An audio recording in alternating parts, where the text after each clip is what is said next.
Hi, it's Reverend Dr. Nadine Rosechild-Sullivan, and I'm coming to you on Sunday, December 13th, 2020.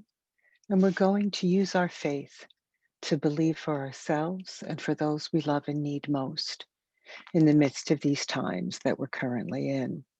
In this space, I will say that because I know a fair amount of people or have a lot to do with a fair amount of people, either through teaching or through my spiritual counseling practice, that since March, I am now at the place where I know 121 people or who they themselves or their immediate family member has been affected by COVID-19, with 16 of those people having passed to the other side. And as we sit here tonight, I have a number of people that I personally know and care about who are not well, who have been in the hospital or were not able to go to the hospital because the hospitals are getting quite full around us. But this is, but they are at this moment in time. Those I know are recovering and things are going well. And so, I don't know how it is for you and yours, or how it is for those in your more extended life. But we've come to this place that Dr. Bright warned us about back early in January and February. He warned the current administration about the threat. And as time went on, he was moved to a back room and then fired. Biden has since hired him to head the pandemic response team for the new administration. But Dr. Bright testified before Congress saying, that, and I don't remember if it was the House or the Senate, but he testified that this would be the darkest winter in American public health history because we had not done what we needed to do to mitigate this virus. And we just simply haven't, right? We tried a little bit in the spring, but the government did not keep up. The unemployment did not keep up the extra unemployment to allow people to stay home. A lot of the money that was supposed to go to small businesses, when it was scooped up by large corporations, allowing our small restaurants and pubs to be harmed and go out of business, and our hairdressers and our gyms and all of those things. And so there's a lot of things that were mismanaged and done poorly, a lot of mixed messages on mask wearing, and all of that has put us in this place.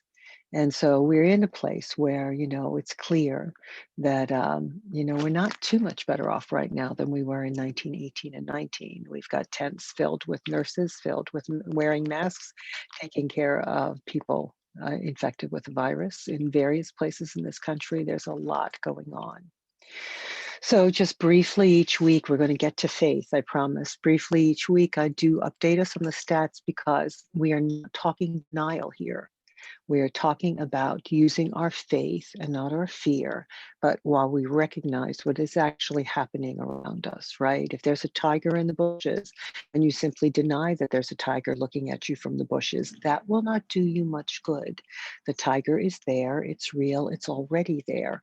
Faith may help you notice. If you use your faith in your spirit, you may have an urging to notice that stick over there that you can use on the tiger, or you may have someone come along and startle the tiger, or something else, something may happen to set you free as you use your faith. But the denying the tigers in the bushes, that's not a good policy. So to not deny the tiger in the bushes, it's important to note that as of tonight at about 5:30 on the 13th of December, the cases in the globe were on their way to 73 million diagnosed cases.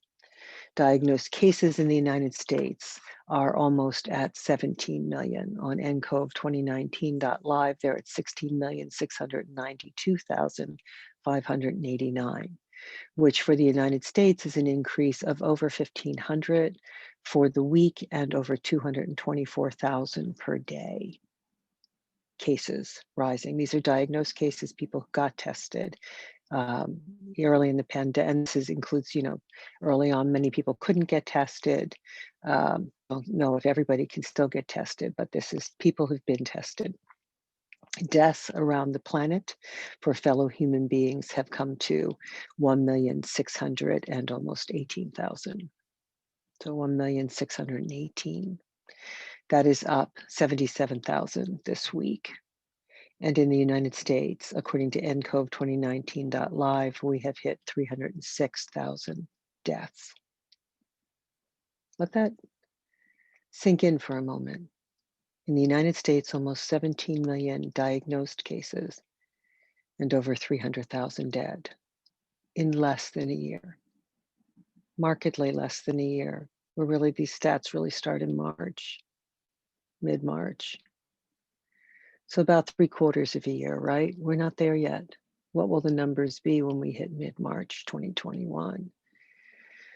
So that is, given last week's number, that is up 17,000 dead this week in the United States.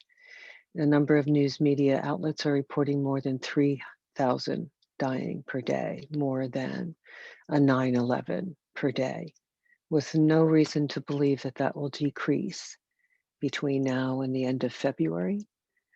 Vaccines have started, they start rolling out. They've started in the UK. Some of our healthcare workers will begin to get vaccinated on Tuesday in New Jersey, according to Governor Murphy.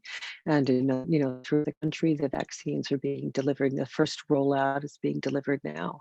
But getting 330 some million Americans vaccinated is going to be quite a task.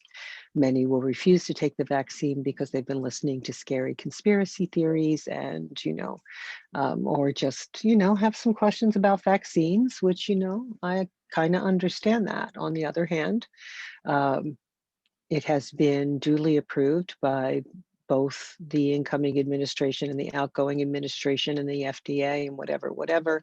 And we get, unless you are a doctor or a nurse, you're getting to watch what happens as they roll out the first doses. And if everybody's looking good in 2-3 months, I'm like, here, I'm down for it, So anyway, just saying, I need to get back into a live classroom, not immediately, but certainly by next August, September, I want to be able to teach again live. I miss being live with my students. They don't get to see my lovely outfits. Sometimes you can see what's on camera, right? But what's on camera often is floor length. This one's not, but So I need to get back into classroom for multiple reasons. That is not the only reason. But in that space, I want just for a moment, I want us to move over now and talk about faith. So when we're talking about faith, there's a difference between faith and foolishness and presumption. Foolishness is to be, there is no tiger. The pandemic is fake. It's no worse than the ordinary flu, which is not true. If the flu kills 30,000 a year, we're over 300,000 in 3/4 of a year in the US. This is not fake. So that's foolishness. Denial is foolishness. There's no tiger in the bushes when there's a tiger in the bushes is foolishness. Presumption is something I call complacent exceptionalism. It won't happen to me, or if it happens to me, I'll be good. My immune system's good. I'll be okay. It'll just, for me, it'll just be, I'll be sick 2-3 days. I'll get all better. And maybe you will. This is a really weird virus. Some people seem to get better just like that. Look at Rudy Giuliani, 3 days in the hospital. What the heck? Very weird virus. Some people, especially some young people, are relatively asymptomatic. I've had some students this term who were really down for the count for a number of weeks. I know people who have been down for the count, for 3 to 6 weeks. Not students, other people, but still, it's a very weird virus. Some people seem to get no symptoms, but still be able to spread it to people who will get symptoms and perhaps die. So really not a good place to be an asymptomatic spreader. Typhoid Mary, not good. She was an asymptomatic spreader. Some people get symptoms after a few days. They're contagious, they're spreading it, and then their symptoms show up, and then they start quarantining because they didn't know before, right? So there's that space. And then some of them, it's mild. And then other people are like, oh my God, no flu was ever this bad. And they're like that for weeks with, consistent fevers and terrible headaches. And, a lot of people are getting gastrointestinal things, a whole lot of, so it could be the cough, it can be the lungs, it can be the, whatever. And then other people end up in the hospital, other people end up in the ICU, some people end up on ventilators, some people end up with lung ailments, some people end up with circulatory issues and blood clot. I mean, it's just stuff. It's not worth the crapshoot. It's not worth the gamble. It's not worth finding out. So presumption, complacent exceptionalism, it can't affect me. I'm sorry. I'm very healthy and very strong. And I thank God I've been very healthy and very strong my whole life. I've been sick near to death a couple of times, even as a teenager, where, I had a case of pneumonia in high school where I was delirious for like 3, 4 days. And I, there's been some times that you're sick enough, you kind of wish you were dead, right? It's like, this would be quicker. So complacent exceptionalism, not a good idea. And it's not faith, it's presumption. And denial's not faith, it's foolishness. Faith is faith, and faith is the substance of things hoped for, the evidence of things not yet seen. Faith is creative. Faith reaches out and taps into the divine energy, taps into source, God, goddess, whatever, however you conceive creator to be. Faith taps into the creative power of the creator and draws down through invocation and petition and through visualization and co-creation a forward path. So the first component of faith is to decide what it is you want. You must know your desired end result to believe for it. I'm believing for a way through this. You think about this, right? So we're at this point in time. It's December. We are in Hanukkah. Happy Hanukkah. We're coming up to Christmas. Merry Christmas. Happy Kwanzaa. All of those, and a blessed Yule. We're coming up to the winter solstice. We're coming up to the shortest day of the year. We're coming up to the day when there's 12 hours of dark, 12 hours of light. And then the days begin to lengthen again, because the one sure thing on this plane is change. Everything changes. And so with the change, seasons change, right?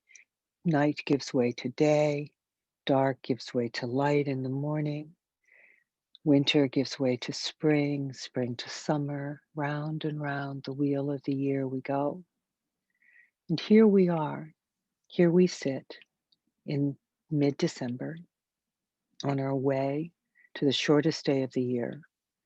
Dr. Bright having pointed out that we were not doing what we needed to do to mitigate the virus, and therefore it was going to look a whole lot like 1918, 19, and 19. It was going to look a lot like that, and it does. It might look worse than that. There's more of us. Our death counts could be higher. There's little more we can do than what they could do in 1918, except for the potential of that vaccine. They were decades from a vaccine then. But the vaccine has just begun to roll out, been decided that it's safe and effective. First, people are going to get to start getting it. You're going to get to watch and see what happens. You're going to get to judge whether it's safe and effective. And maybe the vaccine gets us out of this sooner than what happened in 1918 and 19. But let's go into the idea of taking hold of your desired end result. There's a story in the Hebrew Testament about Jacob, who is wrestling with an angel. He's had a dream. An angel has come down. The angel, whatever they're taught, whatever, the angel starts to leave. And at some point in this story, Jacob is wrestling with this angel, and the angel is saying, "Let me go." And Jacob says, "I will not let you go, except you bless me." It's one story. There's another story where there is a prophet, and there's a woman with an extra room in her house. And this is a time when there's no hotels. And so the prophet is coming by, and the woman says to the prophet, at some point, she makes this room his. She sets up a bed, and she tells the prophet, whenever you are passing by this way, you stop, you stay here, you rest, you sleep, you wash your feet, you water your camel, you do whatever. Here is this space. And so the prophet is making use of her space whenever he passes through that region. And one day he turns to her and she wants a child. She doesn't have a child. He turns to her and he prophesies to her that she will have a child. And she does. And then the child gets older. I think it was 12ish, but the child gets older. And as the child is becoming a young teen, child's out in the field with his father one day, so, whatever, he comes in, he's not feeling well, he lies down in his bed and he expires, he dies. And she gets up and she goes and finds the prophet. And when she gets to the prophet sees her face and says, "What's wrong?" And she says, "All is well." But she grabs the prophet and she drags the prophet back to her house, still saying, "All is well." And when they get to her house and he sees the child dead on the bed, she's like, "You prophesied this child to me. You didn't prophesy it to me to take it away." And he ends up laying on top of the child, breathing into him, and the breath of life comes back into the child, and he's restored to his mother. All is well. I will not let you go except bless me. All is well. And then there's a story in the Christian Testament. There's a woman with an issue of blood. So menstruating women or menopausal, perimenopausal menstruating women, whatever her issue was, were not supposed to be among any near any men. Men weren't supposed to touch, you're not allowed to brush your arm, right? We were unclean. Little strange there, but anyway, not true in our society, but true in that society. She doesn't care. She hears that Jesus, the prophet, the healer, is nearby. And she goes and she presses through the crowd. Now, Jesus is thronged about with people. They're everywhere. They're touching him. They're up against, whatever. She gets to him and she comes in, she comes down low and she grasps the bottom, the hem of his garment. So she wraps her fingers in the cloth of the hem of his garment, and healing power goes out from him into her. And he stops and is walking. He says, "Who touched me?" And the disciples are like, "Lord, what are you talking about? What do you mean, who touched you? Look, everybody's touching you. You're like being bumped by everybody. What do you mean, who touched you?" And he sees her and he says, "Your faith has healed you. Go in peace." She took hold of the hem of his garment, saying, "If I can but touch his garment, I shall be made well." When asked about how to pray, it is true to say that only once did Jesus ever talk about petitioning. In the Our Father, he says, "Deliver us from evil." It's a petition, it's a request. Everything else Jesus said about prayer was a command to us to command. He said, "If you speak to the mountain and you command it to move into the sea, and do not doubt in your heart, but believe that what you say shall come to pass, it shall obey you." Command, faith. You speak, you say, it will obey you. We're going to go into that space and envision and command for you and yours. All is well. I will not let you go except you bless me. If I can but touch the hem of his garment, I shall be healed. Beginning to go into that space, however you envision the divine. In this moment, see. Just allow yourself to breathe and relax. Feel the light of God washing through you, carrying away all the stress, all the anxiety, all the fear. Allow yourself to see yourself grounded, a beam of light coming down through the top of your head, sweeping down through your spine, down into the ground beneath you, centered and grounded in the light of Source and the light of the divine. And in this space, see that light encompassing, enveloping all those who are nearest and dearest to you, your essential others, your children and grandchildren, your parents and grandparents, your spouse and intimate partner, your siblings, your cousins, your aunts, your uncles, your family, your friends, all those most valuable, most necessary to your well-being here. Take hold of them in spirit and envision them in this beam of light with you from God, and it wraps around you and them. Even as you come and go from each other, even if someone needs to go to work, someone comes in, goes out, rises up, sits down, that force field of energy stays with them, and see each person in this circle of yours being led and guided by their own intuitive inner wisdom, following that gut feeling that helps to keep us safe.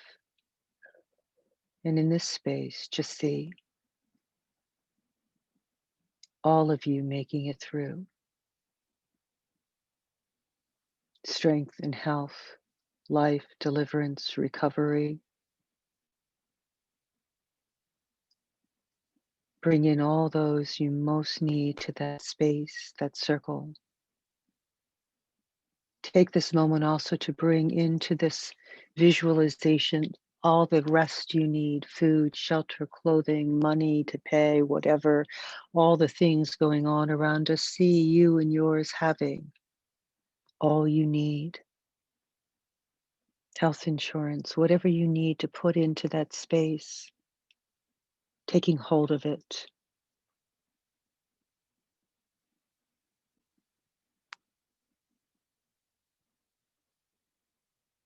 And envision with me also. Spread it out, spread that circle out to include neighbors, friends, co-workers, your town, your township, your city, your region, your state, your country, wherever you live, the United States or elsewhere. Just envision bringing that light down into those spaces as well, and see, release your faith with me that the vaccine that the vaccine you get does work, that the vaccine your people get works and doesn't cause any harmful side effects for you and yours. For you, it works. See it working for others. See it bringing this thing under. See it turning this thing down. See the day when we can come out, when the angel of death has passed over and the streets are again safe. See the day when you can come outside. The day that Noah sends the dove out of the window of the ark over and over again, and it keeps coming back because there's no place for it to land, because everything's covered in water, and then the water of the floods begins to recede, and finally the bird comes back with a branch, and then it never comes back again because it finds a place to land. See the other side of the year. Envision being in this coming spring. You and yours, me and mine, in the spring. See the back of the virus broken.